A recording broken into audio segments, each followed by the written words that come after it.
You're listening to the Spirit and Truth podcast. On today's episode, we sit down with one of our favorite friends of the ministry, Tony Miltenberger. That's right, Tony's back, you guys, and he is sharing some exciting news. He wrote a book called Wisdom in the Wound, and we have a great conversation with him about it, and I can't wait for you to hear it. Welcome back to the Spirit and Truth podcast. I'm Maggie Ulmer, and I am here with Matt Reynolds, Emma Winchester, and Tony Miltenberger. Woohoo, Tony! Hey, the band is back together. The band is back together. It has probably been a year at least, right? How long has it been? Maybe since a year I've and been a back on half. this Maybe podcast? more, yeah. Yeah. When did you end your time on staff and start your business and all that? So about a year and a half. Full time, for a year and a half. So Yeah, it's wild. Time flies. The days are long, is- but the years are short. yeah, that is true. It's good. Some depth there. It's coming out swinging. something my dad would say. the silence after that. That was really Oh, yeah, fitting. we were just letting that sink in. That's good. It's an honor. No, it's really an honor to be here. You guys know I love you all, and I love this podcast, and so excited to see what God continues to do through this ministry as it makes its way all over the world. Nice. Well, we're here to talk about some very exciting stuff that you have been up to. But before we do that, give people a little life update here. Sure, absolutely. About a year and a half ago, as we were talking about, I launched Follow to Lead Coaching full-time, where I get the distinct honor and privilege of walking alongside Christian executives and entrepreneurs, helping them wrestle with what it means to release control and embrace peace. And so that idea of surrender that we talk about a lot in the faith is such a difficult thing to put handles on and to walk with. And so for a lot of businesses and cultures, I have the opportunity to speak into that. And I continue to podcast regularly. And this past year became part of the That Sounds Fun podcast network that Annie Downs kind of put together. So it's really, God just keeps showing up and being incredibly generous. And I'm so thankful for all the opportunities that God gives me to serve and build the kingdom. That's Amen. awesome. Oh yeah, I love just getting to watch how God continues to unfold your calling and the way that He's using you in the lives of others. And for people that listen to the podcast, I get to actually see Tony pretty often. Whenever we're all in town, we're together each week for Pies and Bros. Right? Yeah. We got to work that in a little bit. Yeah. You couldn't see this, but I crossed myself in reverence for Pies and Bros. And I was actually hoping to get us an opportunity to see our other bro, since we're here on location at your Stillwater studio. And the Spirit and Truth podcast. If you guys didn't know, the Spirit and Truth podcast is on location at Stillwater Church. They have a studio set up in here. It's amazing. It's a great setup, and Yeah. the Spirit of the Lord is definitely here at this church, and so I was hoping to squeeze Rob's neck a little bit while I was here. He's otherwise engaged. But he's otherwise engaged. Pastorally. He's Doing doing his pastor pastor stuff. Yeah. That gets in the way of everything. So, anyways, Kidding. I'm kidding. hey, you're still one, Yeah, no, I'm an associate pastor of disciple making, which means I get to do all the fun stuff and none of the hard stuff. I get to be in charge of the prayer team and disciple making and preach, and that's, it's a few of my favorite things. Amen. It's good. Hey, Maggie, congratulations on your ordination, by the way. Well, thank you. Deacon, right? Yes. So should we call you Deacon Maggie now? Please don't. I'm going to. No, it's Deacon Margaret. No. Deacon. I was actually Sarah ordained Margaret. as Maggie, Sarah. but that's fine. Wait, he said Maggie? Yeah, he sure did. That's invalid then. No, it's not. In fact, it was a real moment actually. Right before I went up there, I was sitting there waiting, felt totally calm. Looked down, saw my full name, Sarah Margaret. Just got a pen out, scratched it out, wrote Maggie. What? That's the most Maggie thing I I've for ever sure heard. did. You better believe it. I kept the index card. Wow. So I amazing. slid it across. This is a rogue ordination. Bishop Webb looked at it, looked at me, and said, "Okay." Listen, as somebody who's been walking with you for a number of years, and it's just a true honor to see that and see how God works in your life. And obviously, your prophetic gift is known by many, but God. it's that's not a false statement. Don't play that off, right? And I'm just excited to see what God does next in that. Oh, Amen. well, thank you. That's very kind of you. That's very kind of you, Tony. Well, let's talk about why we're here. The main event. I'm very excited about this for you because I know that you've been working on this for a while. Yeah. So a couple of years ago, actually during COVID, I'll never forget the day. I was walking with Karen, my beautiful wife, and it was our second walk of the day. And I looked over at her and I said, babe, I feel like I've been here before. And she was like, yeah, we were here this morning. And I was like, no, not physically on this walk, but emotionally, I've been here. And she was like, what do you mean? And I said, well, when I was deployed with the Army, we had this kind of feeling of, I'm not sure what's going to happen next. I'm not sure what tomorrow looks like. I don't know what the stresses look like. And God kind of began to form this message inside of me that this idea that prolonged stress turns cracks into canyons. Mm-hmm. And so a crack is anything in your life that you can kind of ignore, you can step over, you can put off to the side. They're things that we don't really talk about at cocktail parties, but canyons on the other side, they're like the things that are unavoidable. You could get lost in a canyon. You could die in a canyon. But here's the gift that we oftentimes ignore. You can explore canyons in ways that you can't explore cracks. And so during COVID, one of the things that happened is the world ended up with prolonged stress similar to a deployment.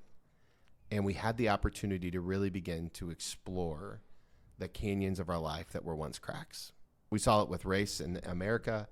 The race crack just really blew up in the middle of all of that. And we had the opportunity, if we were responsible enough, which as a culture we weren't, but like to explore some things that were really tough.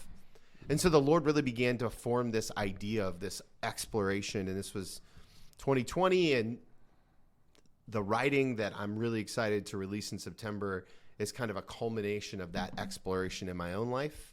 And this idea that there is wisdom in our wounds, that somewhere along the way, we've all been wounded. We would say like between the ages of 4 and 12, most of us. Our dear friend, Dr. David Watson, we would call it the epistemic consequence of sin, right? And it's one of the very first things I talk about in the book is that quote from David when I was at United Theological Seminary. As I began to think about that, right? And as my theology around sin began to evolve, I realized that if there's always a consequence for sin, if sin is separation from God, and there's always a consequence for sin, then there has to be a consequence that we all suffer because this world is broken. And that sin plays itself out as little t trauma, a lens at which we look our lives through that's no one's fault. It's not malicious as in intent, but it's the idea that like, man, there's just brokenness in the world. And this is how the brokenness in the world shows up in my life. Yeah. And so there's little t trauma. Now, big T trauma is like things that happen to us. They're life-altering, changing events, right? Like it's a traumatic event. My parents' divorce is a traumatic event. Sure. But little t trauma would be, for example, in my life, and what I talk about in the book is this, at 4 years old, my parents had unplanned twins. I'll never forget the day that it happened. We were at my dad's work picnic. He gave us the loudest whistle I've ever heard in my entire life. Maggie could probably do it. You can whistle. I've heard you whistle before. I have whistled. Yes, thank you. Before. Right, I knew that. Yeah. And so he whistles. I come running across the field. We hop in the back of my parents' station wagon. And the next thing you know, our family of 4 went to a family of 6. Now, my parents didn't do that to me. It's no one's fault. There's no malicious intent. I wouldn't change it. My siblings are amazing. But in that moment, my wound began to form. And from the age of 4 on, I felt like I wasn't seen. And that became the lens at which I looked through life. And kind of what I assert in the book is that all of us have a wound like that. And wisdom isn't the absence of that wound, but rather the intimacy with it. That the best leaders, the leaders who model themselves after Jesus, are so familiar with their wound that it doesn't scare them anymore. And so they don't react emotionally. They respond intentionally. That's good. So this new book called Wisdom in the Wound, I don't know if we've actually said that, but that you wrote, that's coming out soon. Who would you say, who is the book for? I know you work primarily with leaders, business leaders, executives, all of that. But I get the sense that this book has a much broader audience than that. Yeah, I know that you guys have written books here, continue to write books, and it's hard to figure out like who the book is written for because you want to help as many people as possible. Right. And so the book is really for anyone who's serious about their walk with Christ and also realizes that they have the ability to influence other people. And so is it a leadership book? Kinda. But it's really a book about life because marriage is two wounded people living life together and you're just bumping up against each other's wounds all the time, right? It's true, right? Like if parenting is realizing that your kids have wounds. There's a part of the book I talk about where Connor and I kind of dive into his wounds and what that conversation and dialogue was like. And it was, it's an incredible thing to realize that I wounded my kid. And it's not my fault necessarily, but at my hands, right? And, we had the dialogue around it. And, of course, the best time to talk to a teenager is when he's trapped in the car. So we're driving somewhere, and he and I are having this dialogue, and I'm writing the book, and I'm thinking through it. I'm like, son, what do you think your wound is? And he was like, well, I don't know. And I was like, it feels like there might be something around pressure, because one of the things he would often say to me is, Dad, stop pressuring me. And I'm like, I'm not pressuring you. I don't even know what I'm doing. And here's the reality. When he was 8 years old, I took a position as a lead pastor. And we moved into a home that was owned by the church. And everything we did, we felt like was watched. So a message that I gave to my son inadvertently was, son, I need you to stand here and behave because it matters. It matters to my job. It matters to our family. It matters to where we live and how we do, right? And so this is what he heard. If I don't perform, I'm not loved. Performance equals love. So that's his wound, right? And so when now as a young man and he's prepping for college and we're doing some of that stuff and we're talking about applications and he said, stop pressuring me. What he's hearing is, son, if you don't do this, we won't love you. Now that's not what we meant, right? And that's the problem with brokenness, right? That's the problem with sin is like it gets so distorted, but that's his deal. That's kind of his wound. And for him, as he matures into manhood, right, as he's done so well, is learning the edges of that wound is what delineates like the gifted leaders with the people who struggle to lead others. And so all of that kind of comes to fruition in that process. So I know that there are a lot of different approaches and sort of thoughts about how we deal with wounds and things like that. And you're not talking about wallowing. And this is something you and I have talked about before. Was it you that said sometimes you and Karen just sit in the mud puddle with me? Sit in the mud puddle, absolutely. It's definitely, yeah. Yeah, but you're not talking about continual sitting in mud puddles. Yeah, for sure. That's not, there's not a bone in my body that resonates with that. Right. What I will say is this is one of the gifts that my counselor gave me over the decade that we have worked together, and I still see him on a regular basis, is this. He says feelings are just meant to be felt. And so one of the things that I truly believe is that if you don't deal with your emotions, eventually your emotions will deal with you. And sometimes that's a physical representation, but oftentimes it's an emotional one. Most people I know don't have space to do the one thing that where emotions are really designed by God to do, which is be felt. And so one of the things that I've realized in the work of coaching and pastoral counseling and even just writing this book is that we need to have a life that has enough margin for us to feel our feelings, because that's why God gave them to us. Feelings at their core are decision points. They're not decision makers. So John Tyson would say we need to be spirit-led and data-informed, right? And I actually feel very similar about emotions. We need to be emotionally aware but data informed, right? And so this idea that we all have emotions, we need to feel them, and we need to put them in the right place. I think there's a reason why Jesus wept before bringing Lazarus back to the dead. Mm-hmm. Like, he needed to feel that grief. He needed to feel it and just sit with it. And then he was able to do what the Father had called him to next. And so I think that's true for all of us, that if we model ourselves after that same walk with, that we need to have this space to feel that. So most leaders, they get into really contentious conversations and they immediately try to compartmentalize. And I think there's some value to that. It's certainly a great coping skill when you can, but also there comes a point where you need to feel it. And so feel it, acknowledge it, ask yourself the question, when is the first time in my life that I felt this feeling? Yeah. Right? Wrestle with it. Like, can you trace it all the way back? One of the tools that I try to give leaders all the time is something that I call the emotional intensity scale. And the scale works like this. On a scale from 1 to 10, anything above a 6 is more about you than it is the other person. So if I get emotionally intense above a 6, it's more than likely about me, more so than it is about the person who I'm standing in front of. Now, here's the beautiful part about the tool, is that it applies to whatever your emotional intensity looks like. Emma and I are two vastly different people. She's a little bit more introverted, fair to say? True. You're a little less expressive. Sometimes true.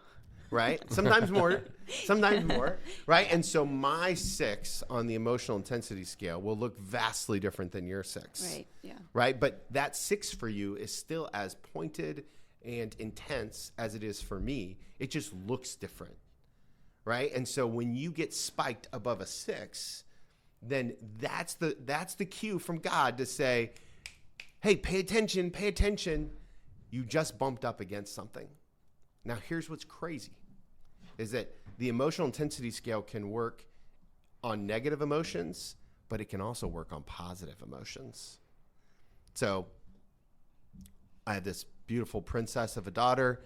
Let's say that she lands her back tuck, and on the comp squad, she's a cheerleader. She's getting after it, and I go full-blown Midwestern dad. I start chest bumping other dads in the bleachers, right? Like I'm giving everybody high fives. I'm losing my mind, right? My emotional intensity spikes above a 6. Is that it's because I've made it more about me than I did about her. Now, that's not bad or good. It just is, right? And you remember what my wound is? I want to be seen. So when my daughter crushes it, I feel seen, right? And this is where the wisdom comes in, right? Is because you can really begin to see that my emotional intensity is directly connected to that part of who I am. But here's how cool God is. On the other side of your gift, on the other side of your wound is your greatest gift. And so the Lord redeems our brokenness. Mm-hmm. And so my wound that I want to be seen, well, what did God give me? He gave me a really unique ability to see people. My son's wound of I have to perform in order to receive love, right? What's his unique gift? His gift is that he holds responsibility really well. He's an incredible leader. He's a gifted leader, right? And that's true for all of us. And so if you're not sure what your wound is, first and foremost, pay attention to the emotional intensity scale. And then second, look at what your greatest gift is. And let's reverse engineer the thing in order to kind of figure out how God put this whole thing together. That's good. Well, I wonder how this, I'm thinking about the different spheres of your work and influence, and the principles that you're talking about obviously would factor in heavily with the coaching that you do with leaders. But how have you seen this play out on the ministry side? Because you're working, week to week in a local church, obviously as an associate pastor, but also just actively participating in the church as a family. I feel like this idea of our wounds impacting the way that we respond to things. I mean, we see that I feel like that's on full display in the local church. How Amen. yeah. How have you seen that play out, in your life and ministry and within the local church? So many of you know I was a lead pastor for a number of years, and there was one particular individual in the church who I know loved the local church. He did not agree with the vision that I felt like God had given me for where the church was going. And in my 7 years of being a lead pastor, there was one guy who got me to cry over frustration 3 times. And if I could go back in time and coach myself with this knowledge now, what I would say is this is after I need to block appropriate space before and after meeting with that individual so that I could give the response that God desires and not a response that was ego, pride, my brokenness. So often, pastors, we have this incredible privilege to hold a place of influence, of the ability to cast vision, the ability to help people walk with the Lord. And yet, as a part of that, that means that we have to be intentional with who we are too. And so I encourage all my pastor friends, first and foremost, to get a counselor, a spiritual director, somebody to go eat pie with, anybody like, a group of people to help you walk through the emotional quagmire that is leading other people. And spiritually, that's only magnified. So that's the first thing. If you're a pastor and you're listening to this, don't walk alone. Find somebody, right? Call Matt. He'll help you find somebody, right? Like, Amen. call me. I'll help you find somebody, Yeah. right? There are people out there, first of all. Mental health is now easier than before, and I know nobody wants to talk about virtual mental health, but I'm a big fan of it. I think there's more opportunities to do that than you would ever imagine. If you fully commit, it feels really close to the same. I do all mine virtual. So that's the first And thing. you mean that working with a Professional. A Like professional, my a counselor, counselor, I see virtually. yeah, Yeah, yeah. I see virtually. So like places like BetterHealth and all of these online places, everyone rejects that because they feel like they want to be there in person. I'm just telling you, get in the room and see what happens, even if that room is a Zoom room. yeah. So that's the first thing. Don't try to do this alone. Abstractly, it's really hard to walk through your emotions by yourself. This book is going to be a great start, but it's not going to get you there by yourself. And it's not really meant to. It's really just a catalyst to the discussion. The second thing is the work that you do with the Lord privately will drastically impact the work you do with humans publicly. And so one of the things I tell pastors, leaders, like if you're not taking care of yourself spiritually, physically, and emotionally outside of your work, you'll never be able to do it inside of your work. And so on the podcast, you guys have heard me say it a million times, is that if you're not dedicated to your disciplines, you'll be destroyed by your distractions. There isn't a pastor in the world who wakes up and says, man, today's the day that I want to blow up my church by saying something mean and hurtful. Yeah. But here's what we do instead. We neglect our solitude with the Lord.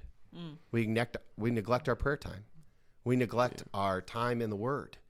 We're not in disciple-making relationships where we're actually seeing God work. Right? Is we've got to prepare ourselves for the messiness of humanity with the goodness of God long before we get there. Mm-hmm. And so find help, right? Find somebody that you can talk to as a leader, pastor, even board member, right? Like all of those people need their own individual, not the same person, preferably. and then get serious about your rhythms that keep you in a good place with the Lord, because that good place will sustain your desire to react emotionally instead of responding intentionally. Yeah, that's good. I do think there's a kind of a combustion that happens when, and this, I think you were describing a situation like that in your own life, where it's like when the sort of wounds that you carry bump up against the wounds that somebody else is carrying, and like those happen, you can find yourself in a situation where the thing that you struggle with the most, or the hardest parts that you're, need healing from, happens to just fit like a glove into the wound of somebody else. You know what I mean? 100%. And then that's when things get a little bit tough to deal with, Yeah, and the thing is the enemy is not a creator, right? So God is the only creator. And so the enemy takes the same patterns. And that's part of what kind of caused me to come to the idea of like, man, you can start to see patterns, right? Like if you grew up in chaos, then you, when things get chaotic, you tend to have an emotional reaction. If you grew up, but your gift is also order, right? Like if you're that person that's really good at like, maybe you're super loyal because you felt like everyone left you, right? You can begin to see these different wounds play out, right? And we have different names for them, right? Sometimes we call it the, middle child syndrome or the oldest child syndrome or whatever, right? We've got all of these different things, the lens of which we see the world. We've even got these personality types, and all of that's good, and they're all tools. I just want leaders, especially Christian leaders, to just become really familiar with that it's really okay to be broken, and maybe we all are, right? And I think we all cognitively say yes to that idea, but we don't often talk about the practical implications of that, which is what I'm really trying to get to in the book. And I think, Maggie kind of was alluding to this earlier. The sense that I get just from knowing you, that this is really a hope-filled message, because what you're saying is not, the wounds are ultimately not what define us. While like we have to examine the ways in which our brokenness has taken root in our lives, the hopeful part of this is that Jesus can heal all things and redeem all things, and those don't have to be the lens through which we live, I think is. Yes, 100%. And here's the beautiful part. Healing the wound does not mean that the wound goes away. Yeah. It just means it doesn't have authority anymore. It means Jesus is Lord of my wound. Yeah. Right? And so now all of a sudden what happens is now we're in this place where like, I've been doing this work for a number of years. I was emotionally spiked above a 6 last week. Somebody sent me an email from the Athletic Boosters. I happen to be president of the Athletic Boosters. Somebody sent me an email, and I was like, sparked. Like I was like hot. Like I was like, oh, I got words for you, right? Like, and here's the thing, right?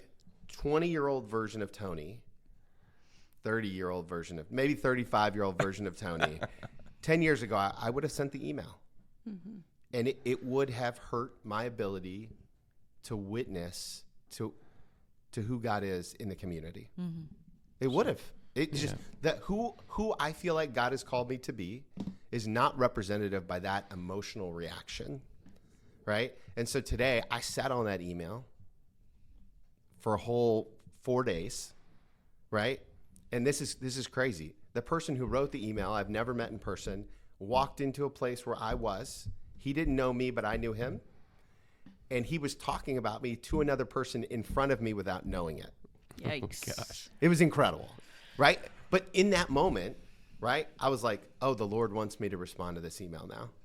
And I did it with so much kindness that now he and I are, I wouldn't say friends, but we're good, right? We're kind, right? Like, it's not like, I ran into him today, smiled, I introduced myself to him this time, right? And the Lord was just so kind in that because I didn't respond emotionally. Yeah. Right? And so what Jesus did to my wound in that one moment, and it's a moment by moment kind of deal, is like he was the Lord over it. I just didn't respond. I wanted to respond. Yeah. Right?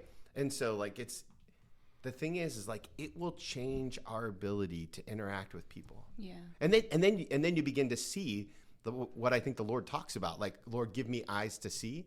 Well, now as I've gotten more and more familiar with my own wound and how it plays out, well, now I have so much more empathy and curiosity for everyone else's wounds.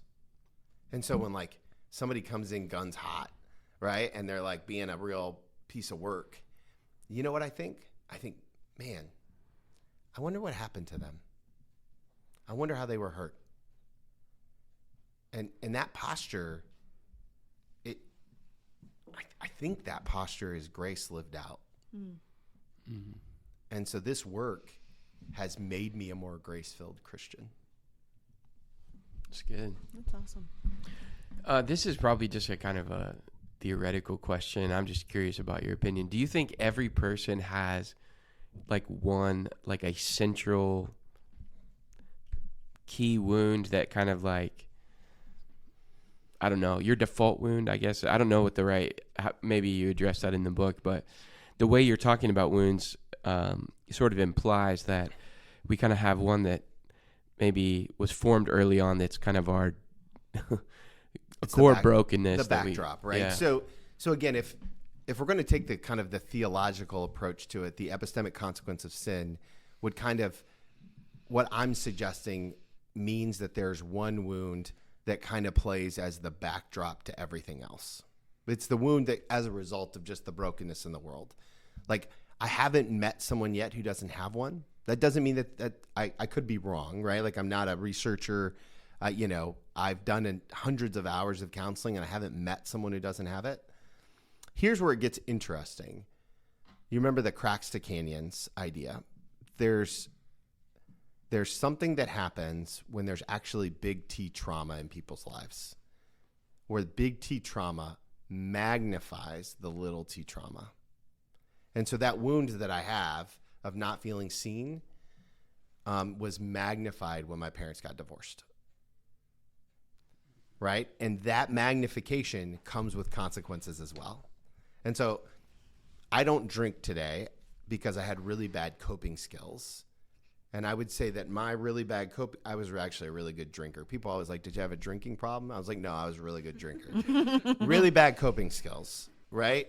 Those really bad coping skills aren't a result of, and they're no one's fault, but it's a result of my trauma getting stacked on other layers of trauma, right? And so there are a lot of symptoms of my wound that kind of get out there, but from my perspective, there's generally one or two, like there's probably just one major backdrop core need that got kind of flipped on its head through no one's fault, somewhere between the ages of 4 and 12.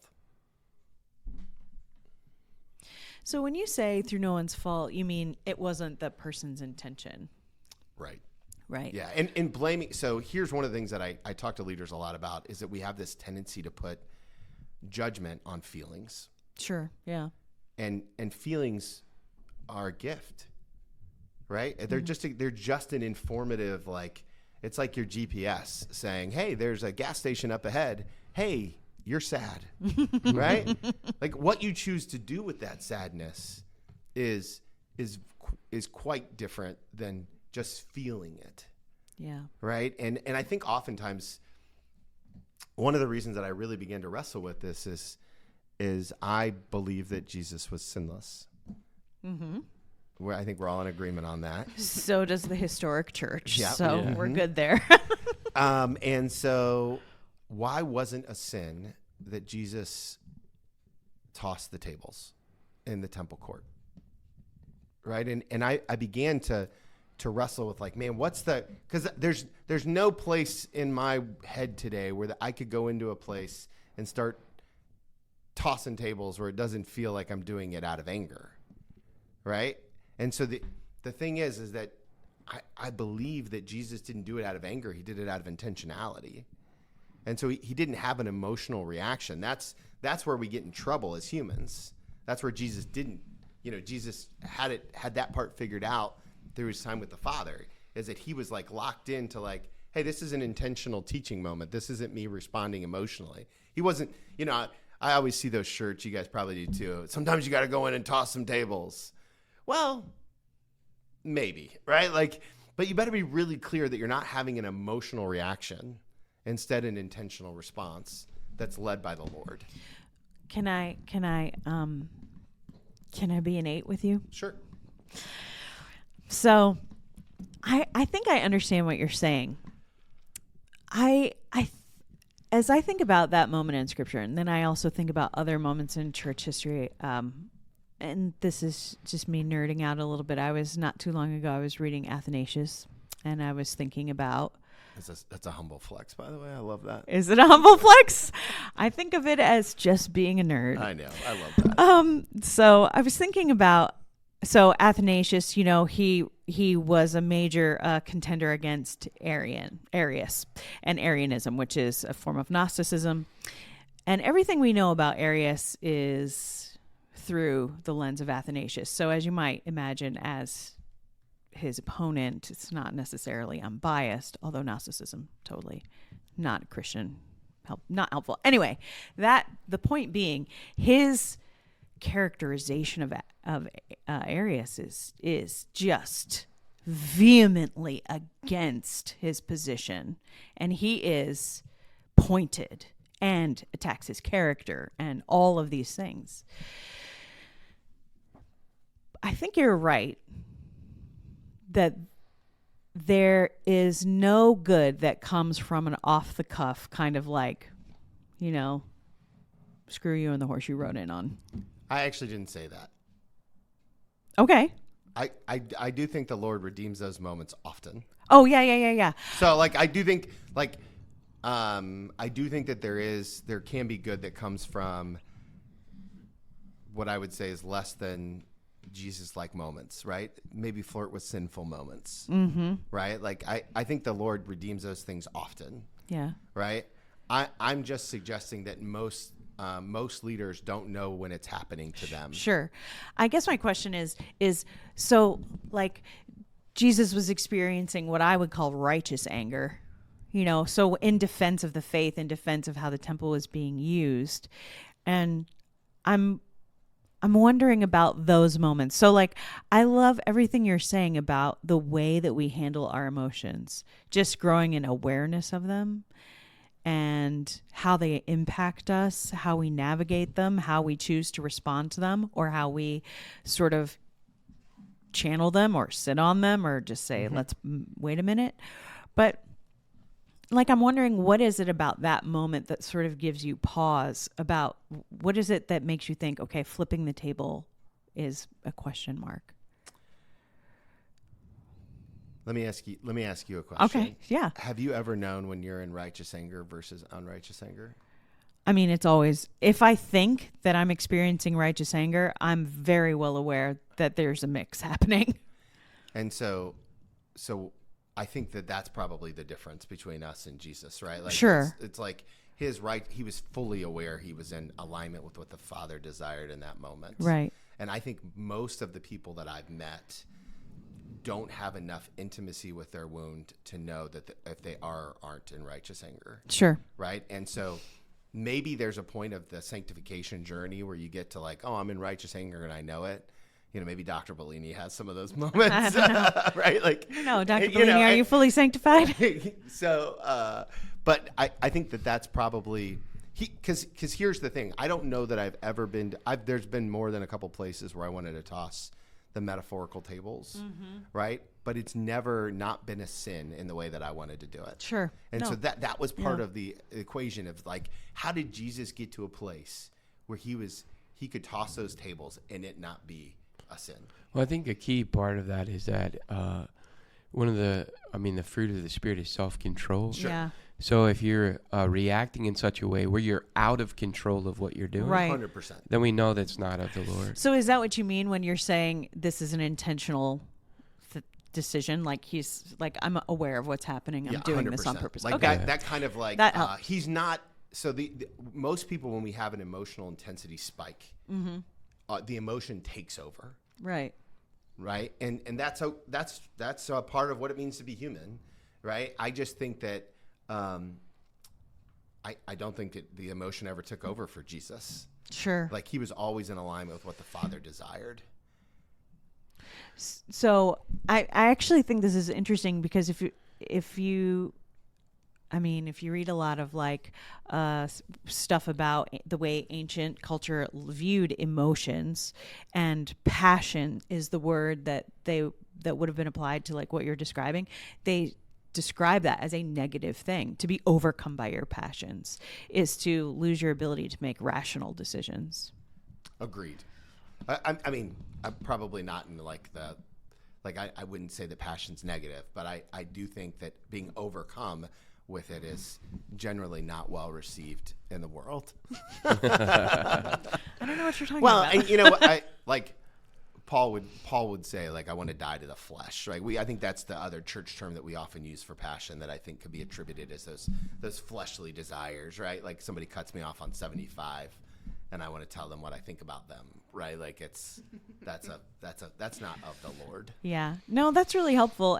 And it's funny because I think, I can be zealous sometimes in godly ways and often in mixed ways.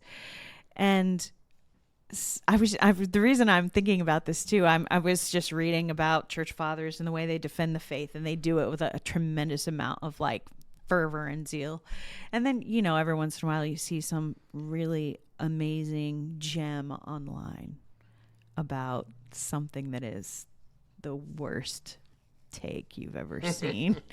And you just think, maybe I would be helping this person by helping them see things differently. Yeah. But I think in the midst of that, you enter into sin when you stop willing the good of the other person. Absolutely. That's right. And that is the definition of love. Yeah. So if, Jesus in this moment, he's still willing the good of those who are around him. His desire is,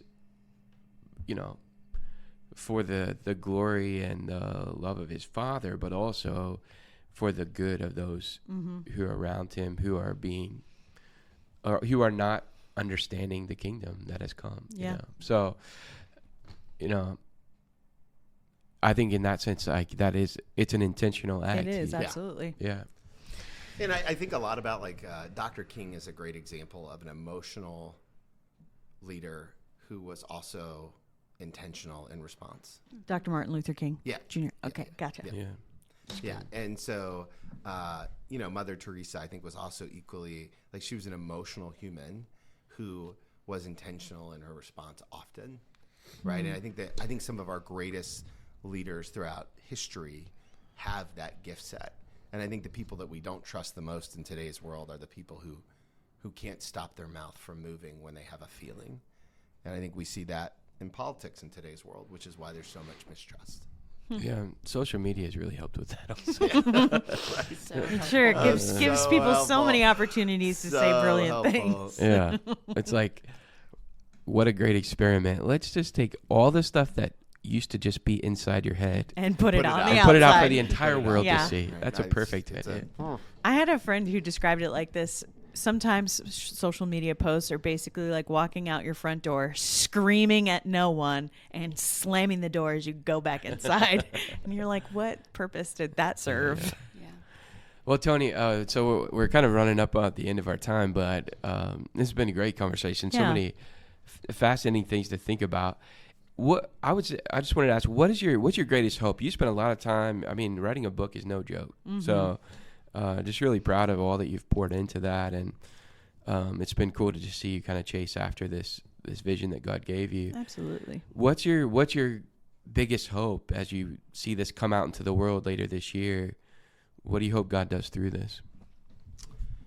I think the prayer for the book is first and foremost that the Lord's will be done with it. Like whatever that means. I don't really know.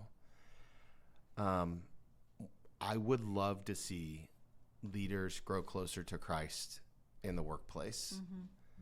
And I have a burden for Christians to give themselves permission to act like Christians at work. Amen.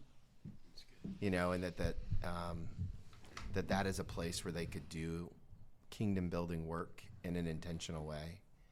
And so I hope it enables some people to kind of just become more aware of who they are and who they are with Christ. And as that shifts, the culture of their work will shift. And as the culture of their work shifts, then there's an opportunity for the Holy Spirit to do something there. And so that's kind of my prayer for for all my work, but especially for the book. Yeah. Amen. Amen. That's awesome. You know, we need what you're offering because for too long, I think, at least in recent decades in Christianity, there's been that kind of bifurcation of like Christian stuff and then vocation, workplace stuff, professional stuff. And it's like, and sometimes even as we talk about calling, we only talk about calling when we're talking about, you know, people going into vocational ministry, like becoming a pastor or something. And I love how God has, you know, given you this burden to see people live sold out for Christ in their calling, which may be running a business or whatever kind of vocation the Lord has given you. Like you're equally as called to bear fruit for His kingdom in that reality, which is awesome. So give us the details of just how can people find you? Where can they pre-order the book? All of that. I often joke that I'm embarrassingly easy to find. You can go to wisdominthewoundbook.com. That's where all of the kind of information is about that. You can pre-order. The book comes out September 23rd. Pre-orders are up and available now. On Amazon, or where do they get it? Amazon, Invite Ministry, Invite Resources, all the places. They're all linked on the website at wisdominthewoundbook.com. You also would love to, you know, we're going to talk more about the book on my podcast, the Follow to Lead podcast, Follow the number 2 Lead. And you can learn more about that at followtoleadcoaching.com. So all of it's connected. Again, I'm embarrassingly easy to find. And if people, maybe business leaders or pastors listening who have business leaders in their church that maybe are looking for resources or ways to help them think about their faith in the workplace, Follow to Lead. Followtoleadcoaching.com is kind of the one-stop shop. Great. And you can also email me, tony@twmilt.com. Happy to connect with them all over the interwebs. Awesome. Well, this was really fun. Yeah, I was so thankful to be here today. And everyone wishes they could come to lunch with us after this. It's going to be so fun. Yeah. When we were talking about doing this podcast, I was like, please, Lord, can we just all have an old time lunch together afterwards, staff lunch. Good old staff lunch. Yeah, and we joke about it, but one of the ways to build culture in every workplace is to break bread together. And you know, we see that in Acts chapter 2. We see that everywhere. So don't underestimate the importance of a really good lunch. That's right. Don't make it a bad lunch, though. We've had a lot of good lunches over the years. A lot of good lunches. Yeah. I think we're going to Thai 9 today. Oh. Yay. All right. So everyone needs to call Tony, and he can ask you all the hard questions, as he is very good at doing. And that has been our podcast for today. Thank you so much for being with us, Tony Miltenberger. And you guys go buy his book, get in touch with him, listen to his podcast. Thank you for listening to this podcast. And if you liked it, give it a thumbs up, subscribe. It helps people find the podcast, and we will come back to you in the next conversation.